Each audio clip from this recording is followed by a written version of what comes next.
20th, are we today? Yes, we're learning today the 20th. They're all a bit of a blur at the moment, aren't they?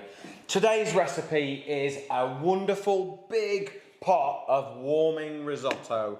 It is dark, cold and miserable out there, but in here there's rainbows. We're making a rainbow risotto. It's full of veggies, all hidden away in a lovely big pan of risotto. The kids here are going to help me. I've got two today. I had one the other day. The other one's joined, so anything could happen. But first of all, let's go through recipe. Now, some of you out there will be cooking along live. Some of you will just be sat chilling out, watching, thinking, right, we'll do this tomorrow. But if you are cooking live, you want a decent sized pan. I've got one of my MasterClass smart ceramic non-stick pans. These are brilliant. I use these all the time. And then I have got my stock. Now I'm using vegetable stock. It is not boiling, but it is hot, okay? So I've got it on like half the heat. If you use cold stock, you've got to wait for the pan to heat up. So you might as well get started straight away. Okay, so you ready? Yeah. You're going to do some chopping today? No. Or no? Tried to convince her to put some goggles on, but she wasn't having it. All right. So what I thought we might do is give you a lesson in chopping onion. It's the one thing everyone asks me when I go around doing cookery demonstrations and food festivals and cookery days. Everyone wants to know, how do you chop an onion? So what I thought we would do is we'll start with that. You know how to do it, don't you? Yeah. You know how to do it, don't you? Yeah. Yeah. Right, so let's cut the onion in half. Now, actually, first of all, peeling the onion is important. I have peeled this onion, but left the core on there. Do you remember why I do that? Do you remember why we put the core on there? It holds the onion together while we're chopping it. So if I cut that in half, can you see there? Can you zoom in on that, Emily? Yeah? You see that core? It kind of holds the whole thing together. If you chop that off, it'll just fall apart as you chop. What if I do one half, you do the other? Is that a deal? I don't think it's a crier. It's not a crier. It's not a crier. Okay, so let's get in on this, Emily, because this is important. Right, I've got a tipless knife, okay, from MasterClass. So these are the knives that I get out when the kids are in the kitchen with me because they've no tip, but they do still work. So you've still got to be careful, but we've not got a tip on there. So they still do the same job. So what I'm doing is this action, okay? I'm not cutting all the way through the onion. What I am doing is slicing through like 3/4 of it. So you can kind of see it's still all held together, isn't it? Yeah? So if I put the onion together now and I put my knife horizontal and just push through the onion, nice and carefully, take your time, and then leave it like that. And can you see that, Emily? Yeah, Emily is doing all the editing, so she's trying to sort of show everybody as much detail as possible. See how the knife isn't cut all the way through, so it'll hold the onion together. We okay? Yeah. And then pinch it together like this, okay? And then just push your knife through. It's not an up and down chopping motion, it's a push through the onion like that. So we push through and push through. Okay? Do we think you are ready to do the other half? That's all right, I'll sort it in a second. So there we go. So if I push that to one side, I know you prefer this knife, don't you? A little bit smaller. What's really important is you're comfortable with your knife. It doesn't matter whether I use this one and Pops use this one. It's about being comfortable, because if you're comfortable, you're more confident. If you're more confident, you're safe. Okay, so you're right-handed, aren't you? Yeah. Are you ready? All right. So that's it. Cut in and not all, but cut down, and pull the knife towards you. That's it. Like that. Pull. Yeah, you see. Pull through. Like that. Nice and gentle. Try to keep the whole onion together. Pull it through now before it cuts through. Perfect. So a little bit back knife there. That's it. That's all right. Keep going. So start a little bit there. That's it. There. One more. Pull the knife through. Right. Now, nice and careful. So you cut in like that. So push the knife, that's it, nice and steady. Good, well done. That'll do. And now pinch it together like I did, yeah? And then push your knife through, tuck your little fingertips in, so you hold it like that, yeah? That's it. Brilliant. Nice and steady. Well done. That'll do. That's brilliant. I'll take that bit. We'll use that, we'll pop that into the compost. And there we go. So let's move those onions over there. Don't need that bit, don't worry about that. Practice makes perfect. Right, let's have the garlic. Thomas, can you pass me the garlic? See if you can find the garlic. Yep. Okay. If we have any questions at all, send them in. I've got my wife's tucked away in the corner. She's had a busy day today, but she's sat on the iPad. If anyone has any questions or wants to let us know anything, please do send it in and she will shout it out and we will try and answer it for you. Okay? Right, we've got our garlic. Let's have one first. So, a really easy way to prepare garlic is just to put your knife on the top like that and use a fist like that and unwrap that one like it's Christmas Day. And you can do the other one, Thomas. Can you unwrap that for me? Brilliant. So all good risottos start with a base of vegetables. So I'm just going to chop my garlic up. Use a garlic crusher if you want to. That's absolutely fine. Not a problem at all. So, there we go. Right, Thomas. Are you going to pour some oil in the pan for me? Are you going to get up off that stool? Right, there's some olive oil here. Are you going to pour some olive oil into the big pan for me, yeah? Okay, right. In with our oil first. So the pan's nice and warm. It's been on a medium heat. Keep going. Keep going. There we go. Perfect.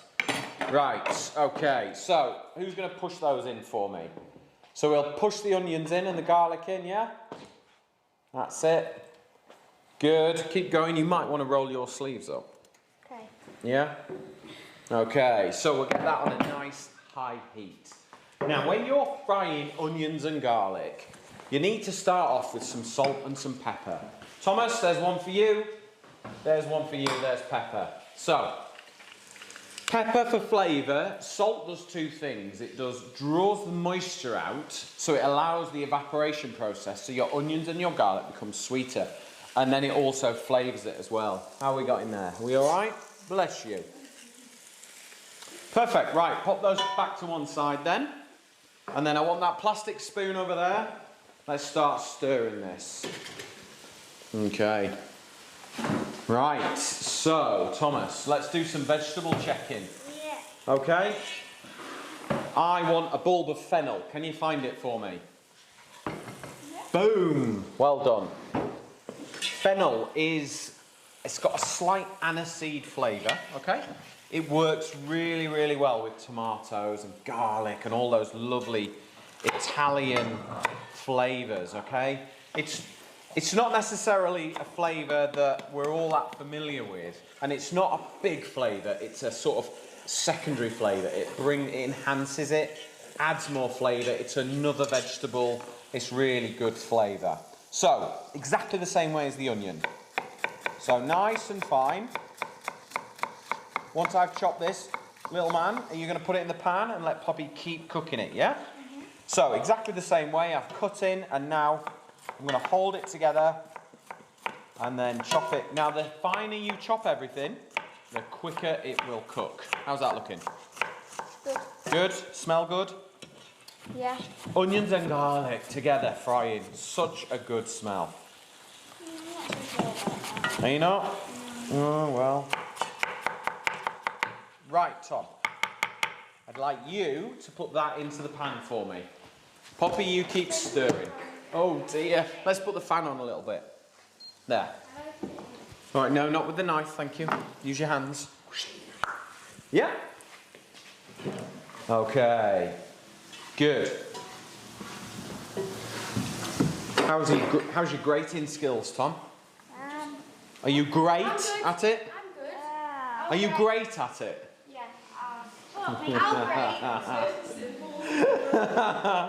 The dad jokes, they're the best. No, they're not. All right, you can do great carrot, since it's your favourite. Shall I peel it first? Yeah, All right. I hate carrot. I'll peel it first.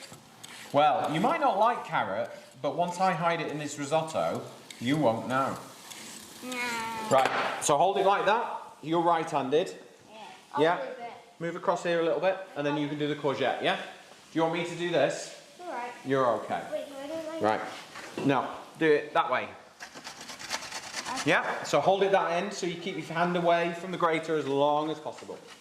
That's it. Is this supposed to be a green leaf thing in here? Yeah, you're all right. It's just a little bit of fennel top. Okay. So, like, the key to risotto is getting this bit, all the vegetables. It's called a sofrito, which is the Italian for it. And it's onions, carrot, and celery. And then what we're going to do is we're going to add in the fennel as well. We're going to add in the courgettes, the garlic, the carrots, all just loads of flavour, loads of goodness. It'll be absolutely delicious. Are you okay? Yeah, it was just hot. Okay. No, it's good. Right. So, that's fine. Have we got any questions coming yet? Lots of praise. All right. No questions yet. Okay. Good. That must mean we've covered everything, kids. Some more grating jokes. Is there? We're having a great time. Oh, good. I'm glad you're having a great time. Oh, no. I know. Are you having a great time? Right, okay. We need to leave that on there. Can I just do this for a minute? Right, you get ready with your courgette because Thomas is nearly done. What do you peel it for? No, you don't peel it. What you want to do is keep all the fibre in there, you see, because fibre is king. We talked about this last time.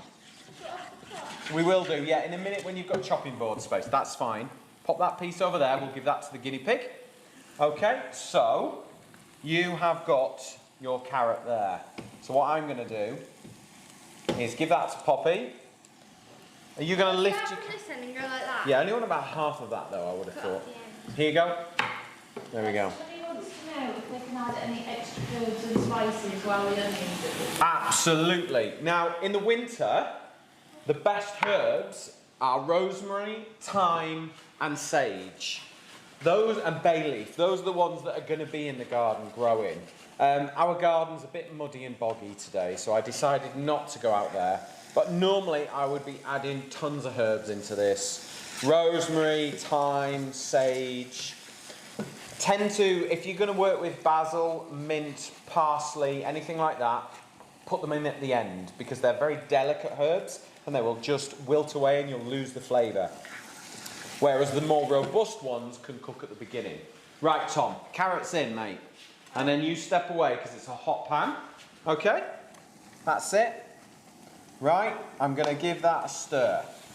So we'll get the carrots cooking in there. Lovely. Right, while Poppy's doing that, do you want to grab me that big jar of rice and we're going to talk rice. I'm also going to slice up the celery. Yep. Guinea pig's going to have a good breakfast, isn't she? Yeah. Right, so let me just slice down the middle there. Is that enough? Yep, that's perfect. Can you chop up my celery for me nice and small? Yeah. I will take that courgette. That'll do. Take it to the sink. Got the rice. Got the rice. 1 minute and I'll be with you. Okay. So, let's have a little recap while Poppy chops the celery. Yep. So, in here, in this pan, you're going to cut to this pan for me, Emily, or have you already done it? Oh, she's already on it. She's good. It's not true what they say about her. She's all right. Okay, so we've got onions, garlic, olive oil, salt and pepper in here. Don't worry. We've got grated courgette, we've got grated carrot, and we've got chopped half a bulb of fennel. We're about to put some celery in. That's going to give a real savoury flavour. A little bit smaller if you can. Like that big. Can you do that? Take time, there's no rush. Okay, and we're just cooking these down, and the steam that's coming out, that's moisture. Okay, that's water. We want to get rid of the water because we want flavour. Now, we're going to add our rice, aren't we, boyo? Mm-hmm. Sorry. So, this is risotto rice. So, this is a short grain rice that's quite high in starch, okay? If you can't get risotto rice, use pudding rice. You can also use paella rice as well. They're all a shorter grain. They've got more starch in it, which means they go creamier without adding cream. Now, a little rule of thumb, I've put on the recipe, is it 250 grams, Emily, of rice? Yeah. But if you haven't got scales to hand, what we do is this. We do 1 daddy hand or mummy hand per person, okay? So that's 1, yeah? 2, 3, 4, and 1 for the pot. Because that means we get a little bit of leftovers, which we'll talk about later. Right, can you pop that back over there for me? Probably for somebody's lunch. Leftovers are good. Leftovers make the best food. Not yet, I've got some stock on there we're going to put in a minute. Okay? So, what we're going to do is just get a little tea towel so I can hold that pan. Some gloves. Yeah, I know. You use the gloves, I'm going to use this today. Okay, so. Any more great jokes? Oh, I like a great joke, don't we? Have you got a joke for us, Thomas? No. No, not today. Oh. Poppy's got a joke. What is it? Go on. Go on. Give us a joke. Why do seagulls fly over the sea? Love this Because one. if they go over the bay, they would be bagels.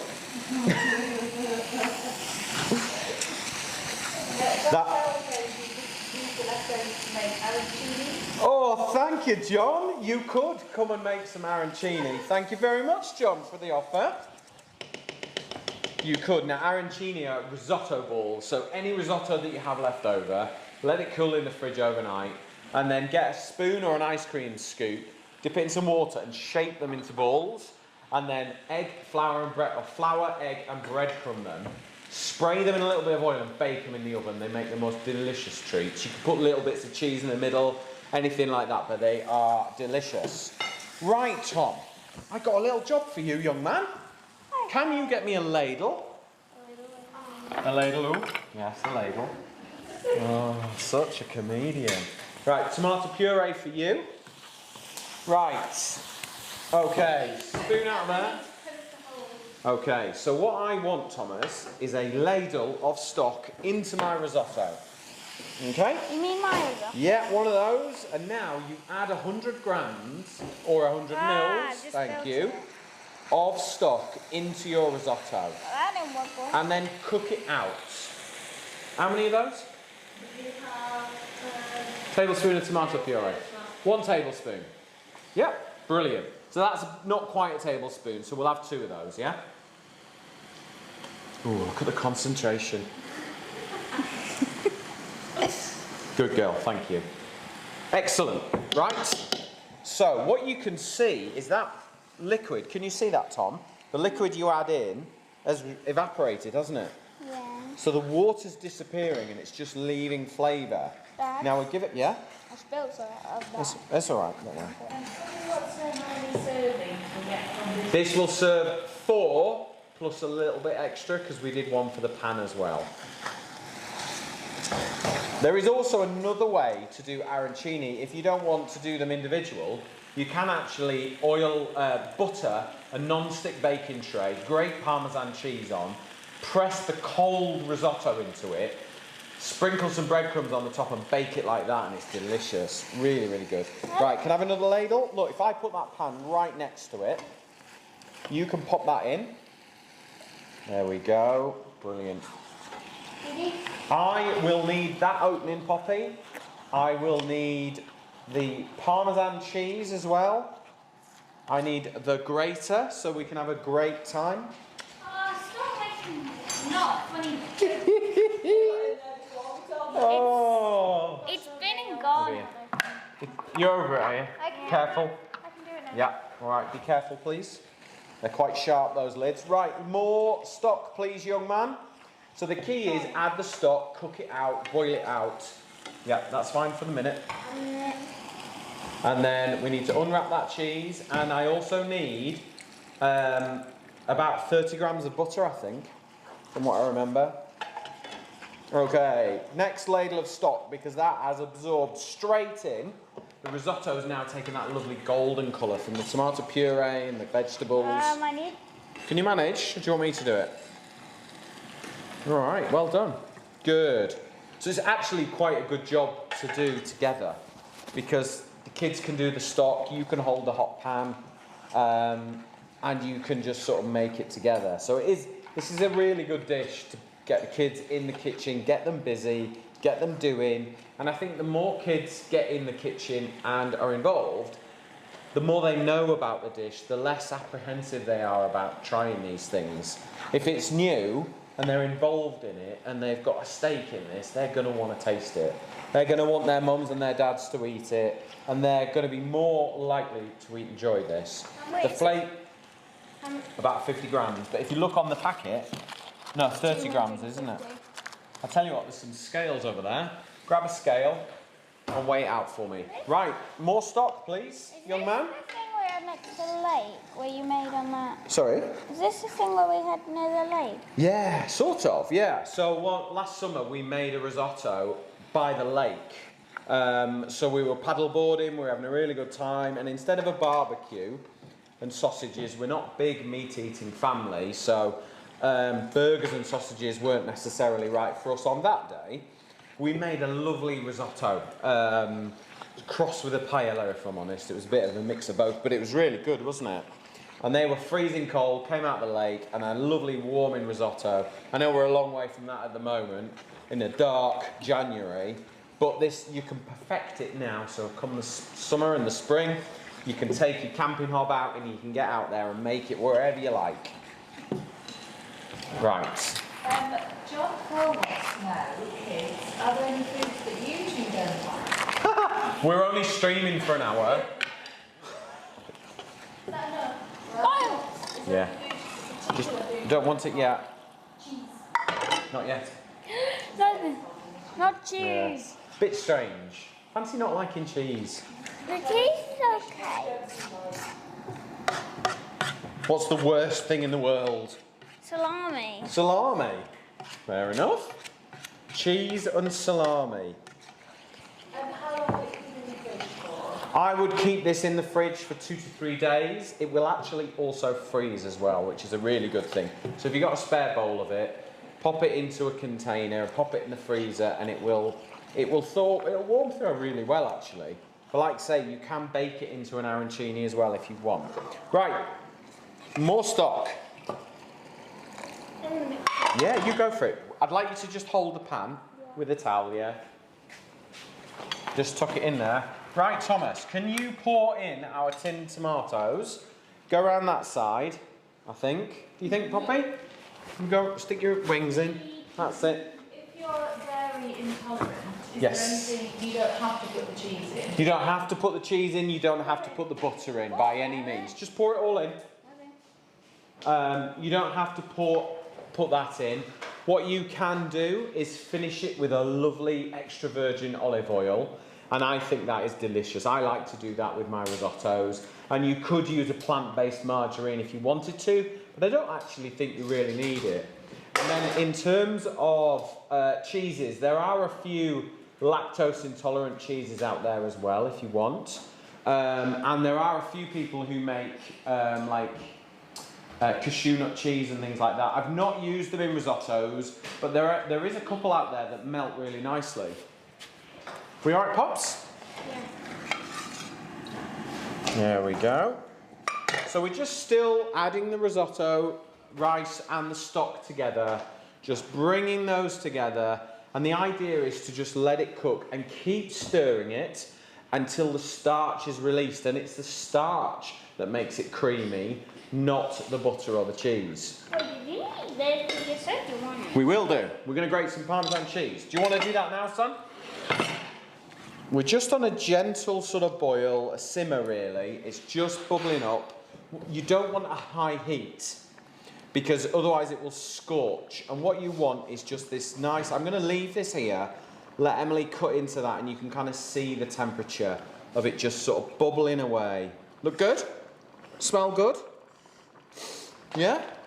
Boy hungry? Yeah. Yeah, aren't you were? Boy hungry. Boy hungry, it's that time of day, isn't it? It's witching hour. Okay.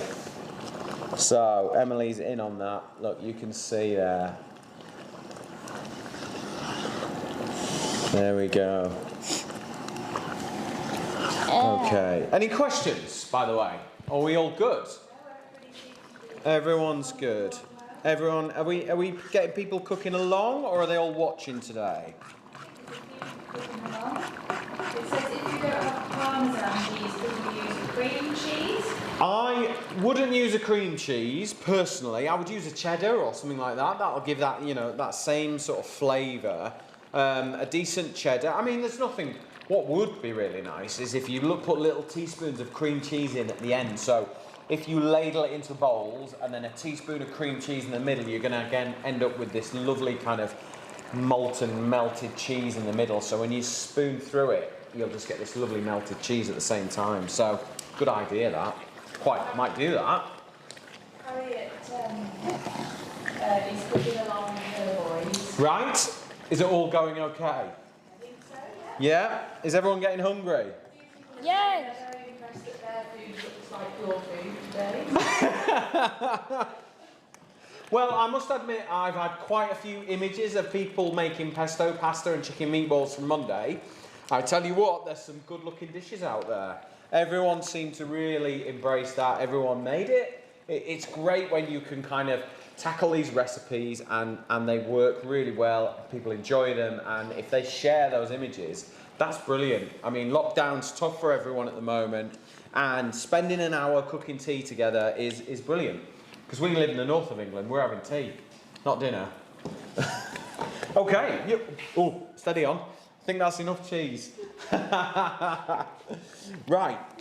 I know, I forgot you were grating. So I'm just grating cheese. I know, I forgot. For somebody who doesn't like cheese, you've spent a long time grating cheese. I only like now smell your hands. Smell your hands. I'm going to wash my hands. You can go and wash your hands. They probably smell like Thomas's feet now. Right. I'm going to have a little taste. Now, when you're tasting your risotto, what you are doing is tasting the liquid that's in it and the sauce. But you want to know whether the risotto rice is cooked or not. And if it's undercooked, it'll be slightly chalky in its texture. So right in the centre of the rice, it won't be quite cooked. If it is like that, and you don't have a lot of liquid left, you can add another 100 mils of water and continue to cook it out. And water. Well, I know, because we don't know if we need to yet, because I haven't tasted it. So once you've tasted it, Hot. it needs a little bit longer, but I've got more liquid in here for me. So this is actually only going to take about another 1 or 2 more minutes for me on my pan. And it tastes delicious. It's got that lovely rounded good. tomato smell. Smells good. Good. So are we going to sprinkle some Parmesan in? Yeah? Poppy has grated enough. Luckily, we have a little cheese box that all of it will fit in, and we'll be able to use more on another night, because pastas and risottos are very popular in our house. I've got some great flavour ideas for you. A really lovely version, and my wife loves this one, is a parsnip, chilli and Parmesan risotto. That is delicious. So onions, garlic, grated parsnip, cook it all down, in with your rice, in with your stock, in with your cheese and your butter, and then you've got this really lovely kind of sweet and hot risotto. You can also do a red wine risotto, which is particularly delicious. One of my early recipes was then with monkfish, so you can kind of cut little nuggets of fish. When your risotto's done, just put the pieces of fish in the risotto, put the lid on and leave it for 5 minutes, and the residual heat will cook those little pieces of fish. That is delicious. Okay, sprinkle some in then. Okay, I think what I would like is half that cheese in there. We're going to save that, we're going to put that in, and then we are pretty much ready to serve. Oh, good lad. You can put the butter in and stir it for me. All right? Good. Can you put cheese on top of the risotto? You could if you wanted to, yeah. What we're going to do is somebody on Facebook said, what about a bit of cream cheese? So we're going to put a little teaspoon of cream cheese in the middle of probably mum and dad's. You probably won't have that, will you? That's fine. Pop that butter in and then just stir it through. I'm going to switch the heat off now. Okay? You don't want to continue cooking once you've put the butter in because we want that kind of nice silkiness that butter gives you. If you want it dairy-free, use olive oil, but use a good one. Get the flavour. Extra virgin olive oil will give you a really nice flavour. But again, you want to switch the heat off so that you really appreciate the flavour of the oil. Right, that risotto for me is absolutely ready. So what we're going to do is just wipe this clean. There we go. You all right? You need to say hello to your Auntie Linda. Oh. Hello, Auntie Linda. And Trudy is watching. Oh, Trudy from the Beavers. Yeah. Hi, Trudy. Unfortunately, he's a cub now, so we don't get to see you anymore. Right, okay, so I'll get a couple of bowls. Watch out, Poppy. Let's get a bowl here. And do you want to get the cream cheese out of the top right hand of the fridge? No, I'm okay. No, it's not for you. It's for me. Right. So can you crop into this, Emily? You're already there. Lovely. Right. This risotto is ready. Okay. So, and let me show you the texture. In fact, I'd like to do this on a plate because watch your fingers. A risotto should be loose enough. I'm just going to add a little smidge of water. That'll do. So like a tiny bit just to loosen it out. Thank you. Let me just pop that over there. Okay, so this is what a risotto should be like. It should sit on a plate and it should fall, okay? It shouldn't sit in a big ball, okay? So if I take that risotto now and just tap it, yeah? Someone's doing that right now. It's going to fly all over. That is how a risotto should sit. And what we're going to do, because there was a rather wonderful idea, is we're going to put that little bit of cream cheese. Now, this isn't on the recipe. This is an idea. Excuse me.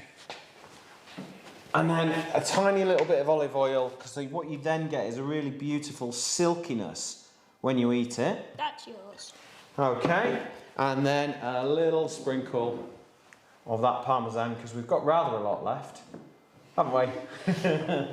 And there you go. That is how to make our beautiful rainbow risotto, packed full of veggies, super easy to cook.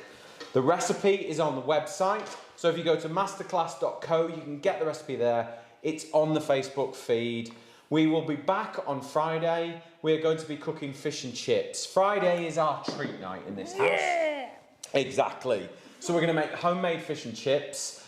Keep an eye on the Facebook page because I'm going to release a little hint and a little tip to pre-cook your potatoes just to speed the process up if you're going to cook it along live with me.